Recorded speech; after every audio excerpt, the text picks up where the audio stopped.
Hoor, o hemele, en luister, o aarde, want die Here spreek.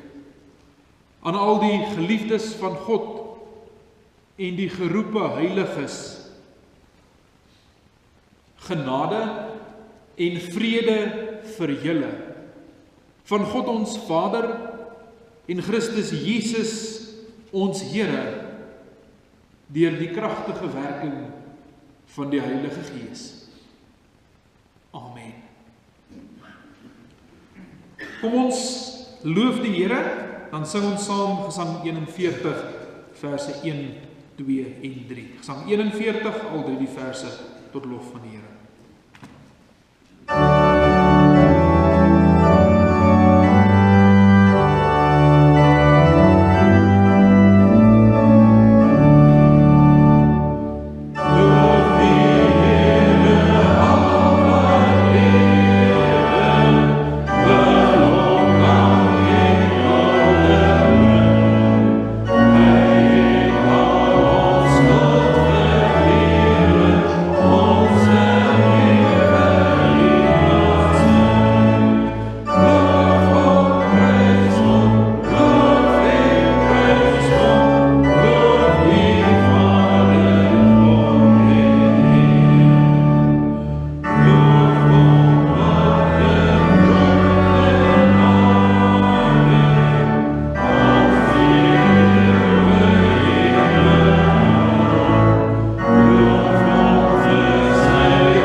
Liewe gemeente van ons Here Jesus Christus, kom ons lees vanoggend die wet saam uit Eksodus 20.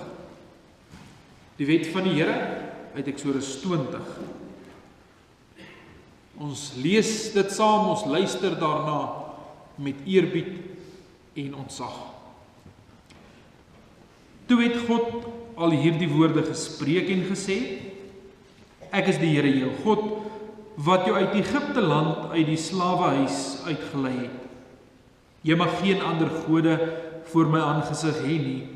Jy mag vir jou geen gesnede beeld of enige gelykenis maak van wat bo in die hemel is, of van wat onder op die aarde is, of van wat in die waters onder die aarde is nie. Jy mag jou voor hulle nie neerbuig en hulle nie dien nie, want ek, die Here jou God, is 'n jaloerse God wat die misdaad van die vaders besoek aan die kinders, aan die 3de en aan die 4de geslag van die wat my haat. En ek bewys barmhartigheid aan duisende van die wat my liefhet en my gebooie onderhou. Jy mag die naam van die Here jou God nie ydelik gebruik nie, want die Here sal die een wat sy naam ydelik gebruik nie ongestraf laat bly nie. Gedenk die Sabbatdag dat jy dit heilig. 6 dae moet jy arbei en al jou werk doen, maar die 7de dag is die Sabbat van die Here jou God. Dan mag jy geen werk doen nie. Jy of jou seun of jou dogter of jou dienskneg of jou diensmaagd of jou vee of jou vreemdeling wat in jou poorte is nie. Want in 6 dae het die Here die hemel en die aarde gemaak, die see en alles wat daarin is, en op die 7de dag het hy gerus. Daarom het die Here die Sabbatdag geseën en dit geheilig. Eer jou vader en jou moeder, dat jou dae verleng mag word in die land wat die Here jou God aan jou gee. Jy mag nie doodslaan nie, jy mag nie egbreek nie, jy mag nie steel nie, jy mag geen valse getuienis teen jou naaste spreek nie, jy mag nie jou naaste se huis begeer nie, jy mag nie jou naaste se vrou begeer nie, of sy dienskneg of sy diensmaagd, of sy os of sy esel, of iets wat van jou naaste is nie. Kom ons bely ons skuld saam voor die Here, dan sing ons Psalm 116 vers 2 en vers 3. Psalm 116 vers 2 en 3, ons skuldbelydenis.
In Esegiel 18 vers 20 tot 24. Die siel wat sondig, die moet sterwe. Die seun sal nie die ongeregtigheid van die vader help dra nie, en die vader sal nie die ongeregtigheid van die seun help dra nie. Die geregtigheid van die regverdige sal op hom wees, en die goddeloosheid van die goddelose sal op hom wees. Maar as die goddelose hom bekeer van al sy sondes wat hy gedoen het, en al my insettinge onderhou en reg en geregtigheid doen, sal hy sekerlik lewe, hy sal nie sterwe nie.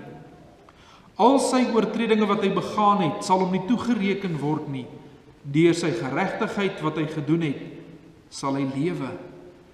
Het ek dan miskien 'n behaag in die dood van die goddelose, spreek die Here. Nie liewer daarin dat hy hom bekeer van sy weë en lewe nie? Maar as die regverdige afwyk van sy geregtigheid en onreg doen en handel volgens al die gruwels wat die goddelose doen, sal hy lewe. Aan al sy geregtighede wat hy gedoen het, sal nie gedink word nie. Om sy troubreek wat hy begaan het, en om sy sonde wat hy gedoen het, om hulle ontwil, sal hy sterwe. Liewe gemeente, ons wat vanoggend hier by mekaar is juis hier, omdat ons bekeer van ongeregtighede. Daarom mag ons hierdie woorde ontvang en aanneem, dat daar vergifnis is in Christus Jesus. Kom ons bely vanoggend ons algemene, ongetwyfelde Christelike geloof en elkeen van die spreuke in die hart agterna, die 12 artikels. Ek glo in God die Vader, die Almagtige, die Skepper van hemel en aarde, en in Jesus Christus, sy eniggebore Seun, ons Here, wat ontvang is van die Heilige Gees, gebore uit die maagd Maria, wat gelei het onder Pontius Pilatus, gekruisig, gestorwe en begrawe is, en ter helle neergedaal het, wat op die 3de dag weer opgestaan het uit die dode, opgevaar het na die hemel en sit aan die regterhand van God, die almagtige Vader, vanwaar hy sal kom om te oordeel die lewende en die dode. Ek glo in die Heilige Gees. Ek glo aan 'n heilige, algemene Christelike kerk, die gemeenskap van die heiliges, die vergifnis van sonde, die wederopstanding van die vlees en 'n ewige lewe. Amen. Kom ons sing saam Gesang 84, vers 8 en vers 11.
Uit die woord van die Here lees ons vanoggend saam Efesiërs 2 vers 1 tot 10. Efesiërs 2 vers 1 tot 10.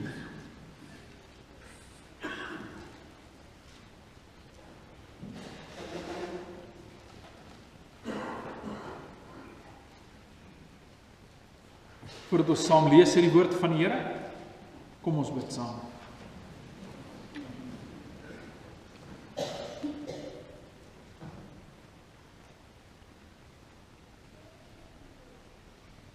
Almagtige Heer en Hemelvader, vanoggend nader ons tot U in aanbidding. Ons besing U lof en bring aan U die eer, want U alleen is waardig om so geëer te word. En ons dank U vir hierdie dag. Ons dank U vir ons gesondheid, vir die vermoë wat ons het om hier te kan wees. Selfs om hier te wil wees is 'n gawe uit U hand.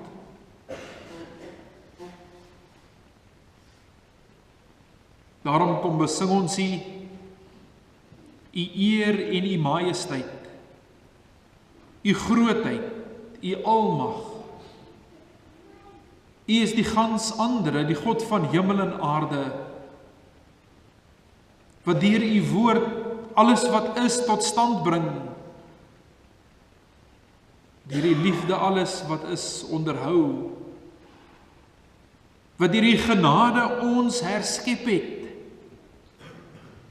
in 'n nuwe mens, op 'n nuwe manier.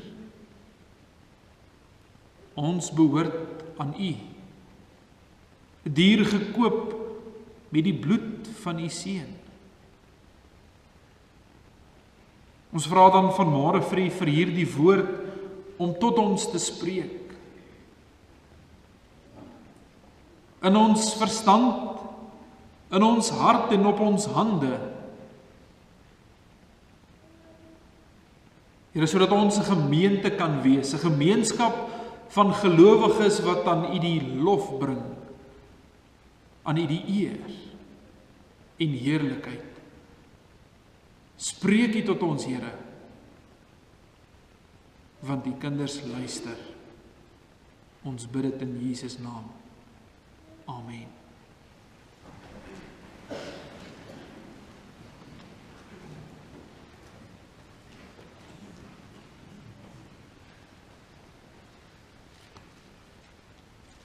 Efesiërs 2 vers 1 tot 10. En julle het hy lewend gemaak, wat dood was deur die misdade en die sondes, waarin julle tevore gewandel het, volgens die loop van hierdie wêreld, volgens die owerste van die mag van die lig, van die gees wat nou in die kinders van die ongehoorsaamheid werk, onder wie ons almal ook vroeër gewandel het in die begeerlikhede van ons vlees, toe ons die wil van die vlees en van die sinne gedoen het. En ons was nature kinders van die toorn, net soos ook die ander. Maar God, wat ryk is in barmhartigheid, het ons deur sy groote liefde waarmee hy ons lief gehad het, ook toe ons dood was deur die misdade, lewend gemaak saam met Christus. Uit genade is julle gered, en saam opgewek en saam laat sit in die hemele in Christus Jesus, sodat hy in die eeue wat kom, kan betoon die uitnemende rykdom van sy genade in goedertierenheid oor ons in Christus Jesus. Want uit genade is julle gered deur die geloof, en dit nie uit julle self nie, dit is die gawe van God, nie uit die werke nie, sodat niemand mag roem nie.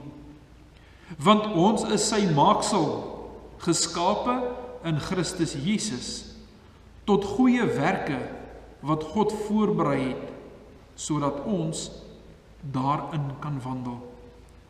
Tot sover toe ons skriflesing. Salig is elkeen wat hierdie woord hoor en dit in sy en haar hart bewaar.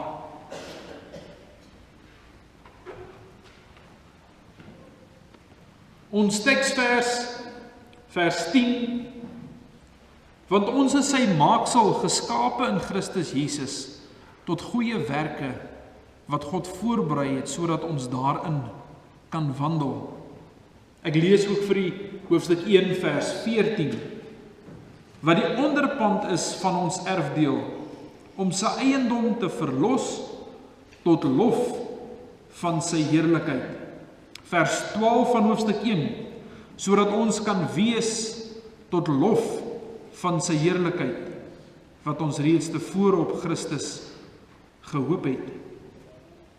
Vers 6, tot lof van die heerlikheid van sy genade, waarmee hy ons begenadig het in die geliefde. Paulus leer vir hierdie gemeente van Efese oor hulle rykdom, hulle besitting in Christus Jesus. Wat het hulle? Liewe broers en susters, soos ek al vir u bekend gemaak het, mense wat alles in hierdie wêreld verloor het al. Huise, werke, geliefdes, Soveel dinge wat hulle net nie meer het nie, wat ons nog het. Dalk bekommerd en beangs daaroor dat ons dit kan verloor, vir 'n verskeidenheid van redes. Dinge waarin ons selfs krampagtig vasklou om dit nie te verloor nie. Hierdie mense van die stad Efese, hierdie Christene, het dit reeds verloor. Hulle kan nie daarin vasklou nie, want hulle het dit nie meer nie. Nie meer 'n huis, nie meer 'n werk nie. Selfs geliefdes is wreedaardig van hulle weggeruk. Maar wat het hulle? En dis waaroor hoofstuk 1 gegaan het. Die eerste 9 verse van hoofstuk 2 is amper 'n soort van 'n opsomming weer van hoofstuk 1. Wat 'n mens duidelik onder die indruk bring dat Paulus het dit nou op een manier geskryf. Wat het hulle? En dan in hoofstuk 2 dan begin hy en hy vat dit weer saam. Onthou, hierdie is 'n brief van een gemeente en dis op 'n keer aan die gemeente voorgelees en dalk het mense 'n kopie daarvan gemaak. Jy moes gaan sit en dit afskryf en ook huis toe gevat om later te lees. Op 'n ander manier wil ek sê, dis nie 'n reeks preke soos dat ons nou die afgelope klompie Sondag by stil staan nie. Alles word eenslag na geluister. En hoekom ek nou nie die aandag daarop vestig, nou kan dit so klink, maar Paulus het dit nou gesê, nou sê hy dit weer. In vers 1 tot 9. Hy skryf vir hulle was geestelik dood. Dood was deur die misdade en die sonde. Geestelike lyke. Nie net siek nie, of swak nie, of oningelig nie, maar glad nie in staat tot enige iets goeds nie vanweë die geestelike doodsheid. En as gevolg daarvan is hulle ongehoorsaam. Ongehoorsaam aan die Skepper. Sy gebod, sy woord, volg hulle nie. Dis wie hierdie mense was. Hulle was, skryf Paulus, totaal verdorwe. Hulle het geleef volgens die begeerlikhede van die vlees, om die vlees te dien. Dit wat jy nou wil doen, dit wat nou lekker is, dit wat nou jou hart bly maak, dit het hulle gedoen. En dus losbandigheid en dronkenskap en brassery, 'n geëet en 'n gedrink en gehoreer. Die lewe was op 'n ander manier gesê baie keer vir hierdie mense, dit moes een groot partytjie wees. En daarom is hulle veroordeel tot die ewige dood. En dan kom Paulus en hy kondig aan, maar God in sy liefde, wat ryk is in barmhartigheid in vers 4, het ons deur sy groote liefde waarmee ons lief gehad het, ook toe ons dood was deur die misdade, lewend gemaak. Dit wat dood was, word nou lewend. Dit word nie net gesond nie. Dit word herskep. Totaal nuut gemaak. Dis nou in 'n ander hoedanigheid, want dood en lewe is totaal teenoorgesteld van mekaar. En God in sy barmhartigheid het dit vir hierdie mense kom doen. En dis vir Paulus belangrik, liewe broers en susters, dat die gemeente van Efese dit sal insien. Want as jy besef, maar ek is nie beter as iemand anders, as 'n ander persoon nog in Efese wat nog die afgode dien en nog Christene uitlewer om in die arenas deur wilde diere opgevreet te word. Ek is nie beter as so 'n persoon nie, want as God in sy genade nie in my gewerk het nie, dan was ek nog daardie persoon gewees. Ek is nie anders nie, ek is nie beter nie. Ek het niks om op te roem nie. Hy het my, wat dood was, deur sy gees herskep en lewend gemaak. 'n nuwe mens, met 'n nuwe hart, met 'n verligte verstand, wat nou sekere goed kan verstaan, wat ander nie kan verstaan nie. En Paulus kom leer hierdie gemeente, hierdie nuwe mens, hierdie rykdom waarvan ons gelees het in hoofstuk 1, kan nie van hulle weggeneem word nie, want God gee dit vir hulle. God hou hulle in stand, hulle bly behoue. Maar liewe broers en susters, die punt waartoe Paulus nou dryf, vind ons dan daar in vers 10. En in 'n paar ander gedeeltes, vers 6, vers 12, vers 14, lees ons kort hierdie tot lof van die heerlikheid van sy genade, sodat ons kan wees tot lof van sy heerlikheid. Vers 14, wat die onderpand is van ons erfdeel, om sy eiendom te verlos, tot lof van sy heerlikheid.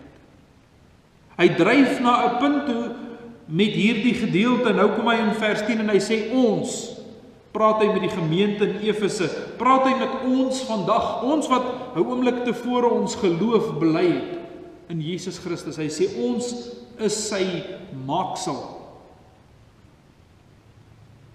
En hier sinspeel hy eintlik op twee goed. Op die skepping waarvan ons lees in Genesis 1 en 2. Toe God die mens geskape het na sy beeld, man en vrou het hy hulle geskape, maar hy kom ook nou by die herskepping, want daardie mens soos wat hy hom geskape het in volmaakte heiligheid en geregtigheid en heerlikheid na die beeld van God, daardie mens het gesterf geestelik en verval in sonde. En dis daardie mens wat nou deur die groot genade van God herskep word. 'n Nuwe hart en 'n nuwe gees in sy binneste gegee word. Vir 'n spesifieke doel, vir 'n spesifieke rede. Liewe broers en susters, ongelukkig word Christen wees of Christenskap hanteer of dalk op 'n manier oor gedink, dalk nie altyd doelbewus nie, dalk onbedoeld, maar dit kom op jou en daarop neer. Dis vir ons soos versekering. Ons kan daarom nie te bekommerd wees nie, want ons het daarom versekering. Dalk op ons kar en op ons huis, op my lewe, as ek dan moet iets oorkom, dan weet ek my vrou en my kinders is versorg. Of soos 'n mediese polis, mediese fonds. 'n Mens dink oor baie goed anders as jy glad nie die goed het nie. En daar's baie ander goed wat vir ons sulke versekering gee, as ek daarom nog môreoggend na 'n werk toe kan gaan. Of ek vir myself werk en of ek vir 'n baas werk, ek het daarom nog iets, so ek is meer gerus oor die dag van môre. Daar is daarom nog 'n inkomste, sodat ons huisgesin versorg gaan wees.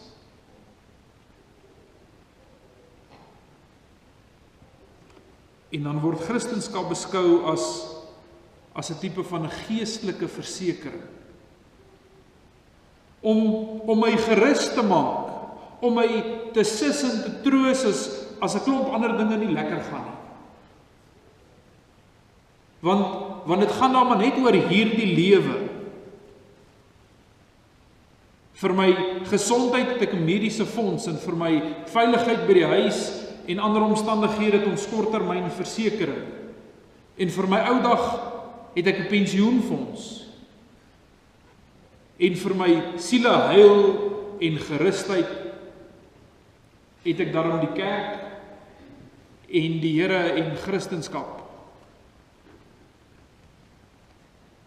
Maar wat sien ons as ons so dink en dink bietjie daaroor, want dis nie noodwendig doelbewus nie. Maar dis wat ons daarvan maak op die ouend van die dag. Dis dalk nie ons bedoeling en ons opset om dit so te gebruik nie, maar dis wat dit op die ouend word, my Christendom. Dit gaan oor my. As dit finansiëel dalk nie so goed gaan en ek het dit nie so breed nie, is een van my doelwitte om my inkomste te kan verhoog, sodat ek sodra ek in die posisie is, pensioen kan uitneem, of korttermynversekering, of mediese fonds. En soos wat dit eksponensieel beter gaan, kan ek van hierdie produkte aanskaf, wat vir my daardie sekuriteit te bou. En as ek besef, maar daar's baie ander risiko's in hierdie wêreld, geestelik, dan moet ek bietjie belê in geestelike dinge, in soort van Christen wees. Ek probeer die gedagte aan die oordra dat nou gaan Christen wees, dat as ek daarom 'n goeie Christen is, en ek kom gereeld kerk toe en ek kom verbondsonderrig toe, dan mag ek vir die Here vra, help my op die rugbyveld. Help my op die tennisbaan, help my in die eksamen. Maar ek het mos nou my deel gedoen, ek het my premie betaal. Ek was vandag by die kerk gewees, ek het my Bybelstukkie vanaand gelees, ek het my verbondsonderrig huiswerk gedoen. En nou kan ek ook vir die Here vra, maar goed, voorsien vir ons vir werk, gee asseblief nou gesondheid. Dis mos nou hoe dit werk in hierdie wêreld. As ek my premie betaal het, kan ek dokter toe gaan, want die versekering moet, die mediese fonds moet dit tog mos nou dek. So ek het my deel gedoen. Is dit nie wat ons met die Here ook doen nie? Terwyl Paulus vir ons 'n heel ander perspektief kom gee.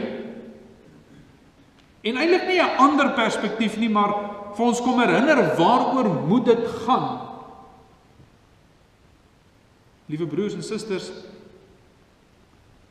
wat sal ons optrede wees as ons al hierdie dinge verloor, waarop ons so staat maak?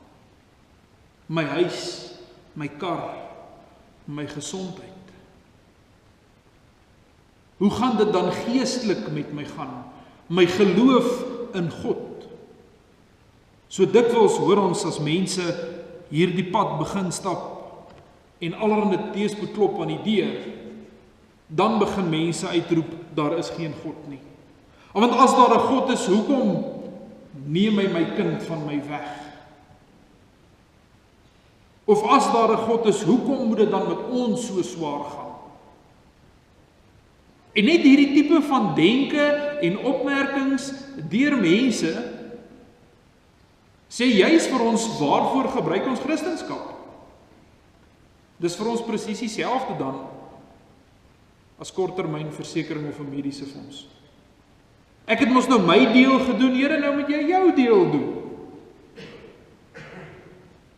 Terwyl Paulus hier leer, hy sê ons is sy maaksel, geskape in Christus Jesus tot goeie werke wat God voorberei het, sodat ons daarin kan wandel.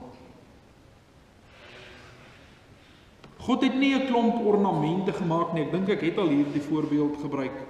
Ornamente soos wat ouma daar na kassie het. Al die oumas het mos so 'n kassie met 'n klomp goedjies in wat mooi met glas toegemaak is, dat dit nie vol stof raak nie. En elke dingetjie daarin het 'n storie, want dit kom van iemand af. En noodwendig is dit nie baie waardevolle goed nie, maar dis ons goedjies.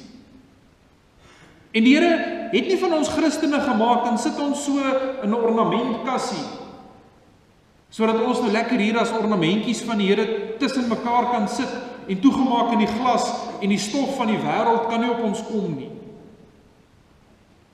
Maar hy sê ons is gemaak tot goeie werke. Die ander gedeeltes praat van tot lof van sy heerlikheid.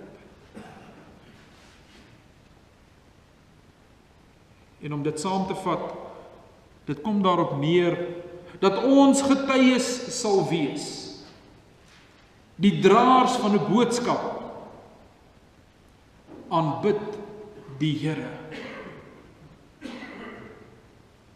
Net dit, aanbid die Here, jy is sy maaksel, ongeag of iemand reeds wedergebore is. Die feit dat hy as 'n mens op hierdie aarde lewe, beteken dit God is sy skepper en hy moet sy skepper aanbid. Ons is nie verkoopsmanne nie. Ons verkoop nie mediese fonds of lewensversekering of korttermynversekering aan mense nie. So ons verkoop nie aan mense Christendom, net sodat dit wat ons beleef, dit kan nou met hulle goed gaan, dat hulle goed voel oor 'n klomp goed nie. Jy moet die verskil asseblief insien en probeer insien. Soos wat baie van die voorspoed teoloë vir 'n ou leer nie. Daar's een ou se boeke op die rak wat redelik gewild is, Joel Osteen, en hy skryf 'n boek, The Best Life for You, soets van die aard. Jou beste lewe, en die trant van die hele boek gaan daaroor Christen wees en Christenskap, gaan alles oor jou. En dit moet met jou goed gaan. En hy self is die verkoopsman wat hierdie polis van Christen wees aan ons elkeen verkoop. Sodat ek geborge kan voel, terwyl ons lees van die Christene in die Bybel, Stefanus het skaars tot bekering gekom. Toe word hy met klippe doodgegooi. Hy het skaars die Here Jesus ontmoet, toe vertel hy verander, aanbid hom, hy is die God wat julle gekruisig het. En die mense, hulle wil nie hoor, aanbid God nie. Hulle word smoorkwaad as jy die gedeelte gaan lees, hoe het hulle te kere gegaan en klippe gevat en hom doodgegooi. En Jakobus, Jesus se broer, verkondig, aanbid hom, hy is jou God. Jy sit aan hom verskuldig en hulle gooi hom van die tempel se dak af, om hom dood te maak. Petrus en Johannes, lees ons, hulle bly verkondig in Handelinge 4. En hulle vertel vir mense, bekeer jou tot die Here, aanbid hom, tot lof van sy heerlikheid, bring aan hom die lof. En hulle word gegeesel en gedreig, bly stil. Ons belet julle om enigsins verder in sy naam te predik. Want dit gaan nie oor 'n lewenspolisie sodat mense gemaklik en geborge kan voel nie. Christendom, liewe broers en susters, is nie vir ons gegee sodat ons maar gemaklik toegedraai kan sit in watta en niks aan ons kan raak nie. Juis nie. Juis maak God van ons sy skepsels waardeur hy werk. Ons sal later daarby uitkom in Efesiërs 4, waar hy vir ons sê, ons worstelstryd is nie teen vlees en bloed nie. En hy gebruik 'n beeld, en hy gebruik nie die beeld, ek het niks teen die oumas se vertoonkassies nie, dis mooi goedjies, maar hy gebruik nie die beeld van die vertoonkassie in Efesiërs 4 nie. Hy sê, trek die volle wapenrusting aan, 'n swaard, 'n skild, 'n helm, 'n borsharnas, 'n gordel en skoene. Iets wat iemand in staat stel om tot die stryd toe te tree. Hierdie is nie maar net seremoniële gewaad wat die soldaat aan het net vir die mooiheid nie. Net omdat dit dalk indrukwekkend lyk nie, maar instrumente om te werk in die koninkryk van God. En God beskryf dit vir ons in vers 10, hy sê, geskape in Christus Jesus tot goeie werke. En daardie goeie werke kom daarop neer, wat is dit? En ek wil weer 'n beeld by probeer vaslê, om iemand maar net te help, wie se kar gaan staan het. Nou sê ek nie, ons moenie dit doen nie, en ons moet verby mense ry, as sy kar gestaan het nie, maar om net altyd te besorg te wees, hierdie ou, ons moet hom daar nou uit die pad uit help, of die vrou, of iemand wat nie kos het nie, om kos te gaan koop vir 'n gesin wat nie het nie. Maar nooit met enige iemand daarby uit te kom dat daai persoon kom tot die aanbidding van die Here nie, dan is dit, ons kon dit maar net sowel gelos het. Want dan 'n persoon 'n vol maag en hy krag en energie, maar met daardie krag en energie wat hy het, aanbid hy nie die Here nie. Dis vir hom niks seggend nie. Wanneer die Here Jesus 'n man se bene gesond maak, 'n man wat vir 40 jaar krippel is, dan sê hy vir hom, gaan heen en sondig nie meer nie. Moet nou nie hierdie bene vat en na die sonde toe loop nie, maar vat nou hierdie bene van jou en loop tempel toe en gaan aanbid die Here. Daartoe stel ek jou in staat. So wanneer iemand nie vervoer het nie, of iemand nie kos het nie, is die motief van die diakonie om vir so 'n gesin kos te gee, sodat hulle in die krag daarvan die Here kan aanbid. En as die kerk nie by daai werk uitkom nie, die Verenigde Nasies lewer kos die wêreld vol af, maar is glad nie besorg of die mense wat die kos kry, die Here ken of nie. Maak nie saak dan amper nie. Kan maar net sowel gelos word. Dit is nie 'n goeie werk nie. 'n Goeie werk is waar 'n mens iemand in staat stel om tot die aanbidding van die Here te kom. As 'n persoon koud kry en hy's honger, kan hy nie na die evangelie luister nie. Daarom trek ons hom warm klere aan, daarom gee ons vir hom 'n warm bord kos, sodat nou met krag en in daardie warmte hy die woord van die Here kan voel, kan hoor. So die maklike deel is om kleertjies te gee.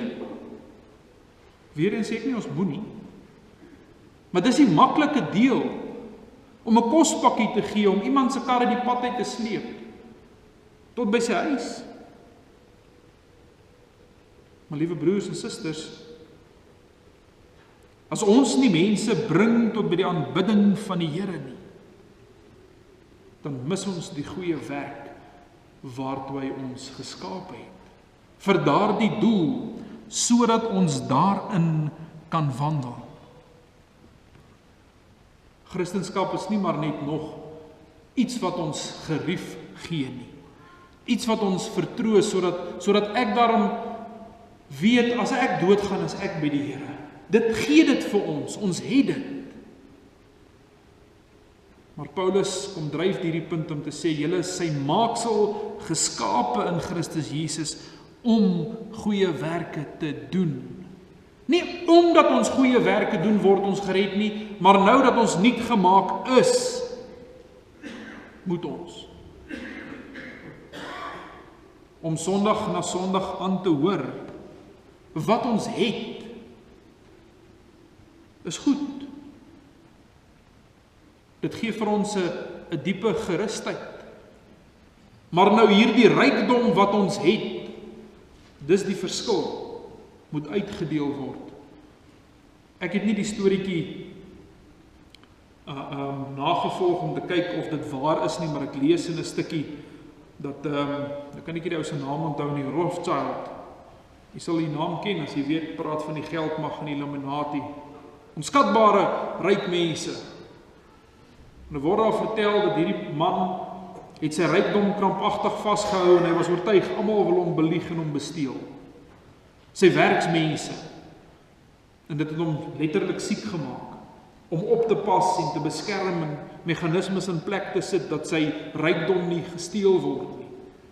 En nou skryf die persoon, en iewers gebeur iets en dan kom 'n draaipunt om te besluit, maar wat help het, hy het so miljarde rande of dollars, en begin daarvan uitdeel vir barmhartigheidsorganisasies. Gee weg, verander. En die persoon skryf en sy gesondheid het handomkeer verander. Hy was nie meer so besorg, hulle kan my besteel, hulle kan alles vat wat ek het nie. Maar 'n oop hand. Nou gaan dit nie hier oor Christendom nie, dis 'n filantroop, en of hy die Here Jesus ken, weet ek nie. Dit maak nie saak nie, maar die punt is, rykdom wat ons het in die Here Jesus, word nie net vir ons gegee, sodat ek en my gesin, ons kan dit spandeer vir onsself nie.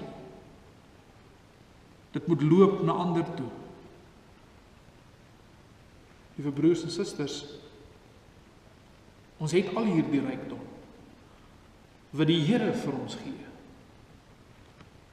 Die Here Jesus kom daar in die bergpredikasie en hy sê, laat julle lig so skyn voor die mense, dat hulle julle goeie werke kan sien en julle Vader wat in die hemele is, verheerlik. Mag ons lig gaan skyn,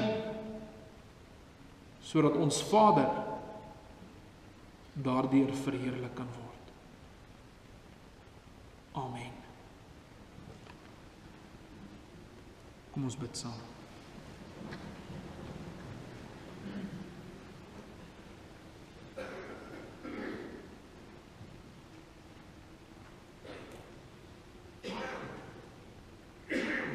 Almagtige Heer en Hemelvader, ons moet kom bely dat ons Christen wees, maar so dikwels gaan oor myself. Seëninge wat ek hoop om te ontvang uit U hand. Seëninge van voorspoed by ons werk en in ons huis en vir ons kinders en familie. Maar ons moet kom bely, Here, dat dit dikwels maar gerig is op myself. Soos wat ek baie ander dinge doen ter wille van myself, om 'n mediese fonds uit te neem vir my gesin. En korttermynversekering om sekere bates maar 'n bietjie te beskerm wat aan risiko's blootgestel is. Moet ons bely dat ons van ons Christenskap so 'n instelling maak om geestelik te beskerm wat blootgestel is. Ons bid en ons vra vir U vergewe ons vir ons selfgesentreerdheid om alles vir myself toe te eien en bymekaar te maak. En gee vir ons 'n nuwe ingesteldheid soos wat dit moet wees. Soos ons leer hier in vers 10, dat ons geskape is tot goeie werke, nuut gemaak. Goeie werke waardeur mense opgeroep word tot aanbidding. Om dan kos te gee waar nodig, om vervoer te verskaf waar nodig, maar alles met die doel dat ander die Here kan aanbid met die krag wat hulle nou het, met die vervoer wat hulle nou het. Om te kan hoor, daar is net een God, sodat ons kan buig en ander kan sien, aan Hom alle lof en alle eer. Hierdie wêreld wil U nie heeltemal ontvang nie, en in waarheid U aanbid nie. Ons vra vir die Here, sterk ons, dat ons kan roep tot aanbidding soos Stefanus en Petrus en Jakobus en Johannes. Soos wat ons gesien het by ons Here Jesus self aan die kruis vasgenaal. Onderwerp hy hom, aanbid hy sy Vader. Ons dank U vir die voorreg om in hierdie diens U te kan kom aanbid en te bely, U is God en niemand meer. Lei met ons en wees met ons asseblief dan in hierdie week, by ons werk, dat ons daar 'n lewende getuie sal wees, om ander te bring tot die aanbidding van God, kollegas, familie, vriende, vir ons kinders by die skool, wat onder baie druk is. Hierdie is nie maar net 'n ligtelike werkie of taakie om gemaklik te doen nie. Dit hou risiko in. Maar ons hou vas aan die woorde wat vir ons sê, kyk, ek is met julle.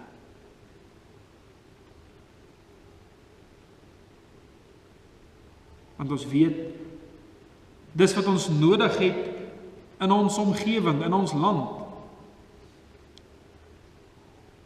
Mense wat God aanbid, veg nie met mekaar nie. Want ons is besig voor die Here en ons werke opgedra aan hom. Ons bid daarom vir ons land, Here, want U ken die omstandighede, U ken die beproewinge, dit wat besig is om te gebeur, waaroor ons bekommerd is, en elkeen veg vir sy eie reg, vir sy eie voortbestaan. Lei ons om te midde van hierdie dinge U te bly aanbid en op te roep tot aanbidding van die God van hemel en aarde. Ons bid vir ons lidmate, ook in hierdie vakansietyd, die wat weg is, bewaar elke een, dat hulle sal veilig wees, veilig reis, veilig terugkeer.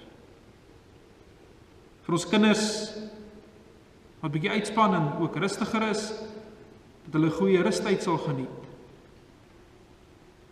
Liggaamlik versterk sal word om 'n nuwe kwartaal later aan te pak.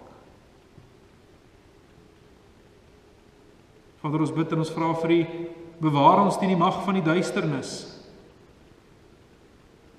Hierdie vyand wat wil vernietig en verslind en verwoes, dat ons sy verwoesting kan teenstaan met die wapenrusting wat U vir ons gee. Want aan U alleen behoort die koninkryk en die krag en die heerlikheid. Tot in ewigheid bid ons dit in Jesus naam. Amen.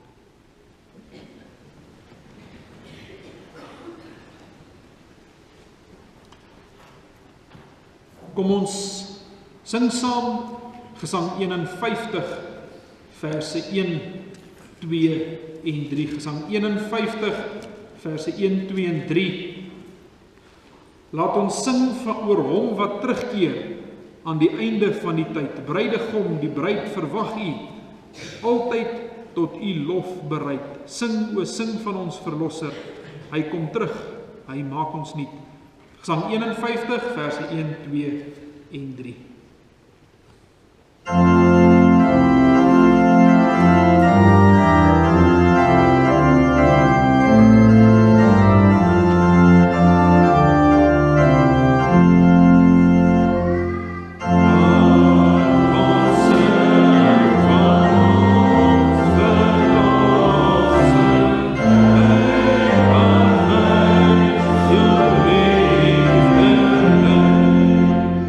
Yeah.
seën van die Here, dan gaan ons in sy vrede. Mag hy, die God van die vrede, julle volkome heilig maak, en mag julle gees en siel en liggaam geheel en al onberispelik bewaar word by die wederkoms van ons Here Jesus Christus. Amen.